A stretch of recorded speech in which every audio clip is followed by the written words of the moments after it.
Hello students, in this video let us learn how to calculate profitability index. Before calculating profitability index, let us understand the cash flow required to calculate profitability index and the formula which is required to calculate profitability index. Cash flow required for profitability index is profit or income before depreciation and after tax. So it can be calculated by deducting depreciation from the cash flow first, then tax, then we need to add back the depreciation. This is the process. We need to deduct depreciation first, then we need to deduct tax, then we need to add back the depreciation.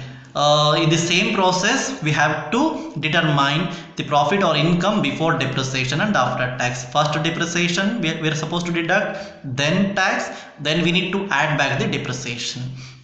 So by this you will get profit or income before depreciation and after tax. So after determining the cash flow required, the formula required to calculate profitability index is present value of cash inflows divided by initial investment. So if you divide the present value of cash inflows and initial investment, you will get profitability index. So the difference between net present value and profitability index is, in case of net present value we are supposed to deduct initial investment, that is original investment, from the present value of cash inflows. But in case of profitability index we need to divide. So there in net present value we need to deduct. In case of profitability index we need to divide. This is the difference between profitability index and net present value. Till arriving of present value of cash inflow, the method and steps are similar to both profitability index and net present value. Only calculation is different. Now let us calculate profitability index. Before that, let us understand the problem. The initial cash outlay of a project is 1 lakh.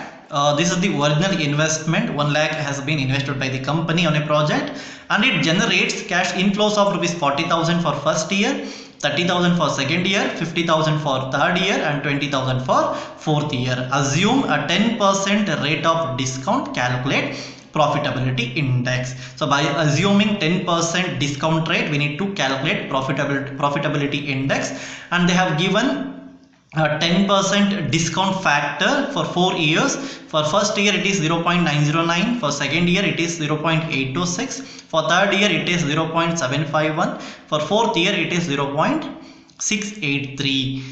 So first we need to calculate present value of cash inflows by multiplying discount factor with the cash flows. So first we need to write the years. Since cash inflows are given for 4 years, we need to write 4 years. Then cash inflows which is given in the problem, 40,000, 30,000, 50,000 and 20,000 we are supposed to write. Then discount factor is also given in the problem, 0.909, 0.826, 0.751 and 0.683. So if we multiply discount factor with the cash inflow, we will get present value of cash inflow. 40,000 into 0.909, you will get 36,360. Then 30,000 into 0.826, you will get 24,780. Then 50,000 into 0.751, you will get 37,550. Then 20,000 into 0.683, you will get 13,660. So after calculating present value of cash inflows, we are supposed to make a total of present value of cash inflows. If you make a total, you will get 1,12,350. So after calculating present value of cash inflow and its total, now we can calculate profitability index by using the formula, that is present value of cash inflow divided by initial cash outlay. So 1,12,350 is the present value of cash inflow, and initial investment given in the problem is 1 lakh rupees. So if you divide, you will get 1.1235. This is the profitability index of a project. Thank you so much, students.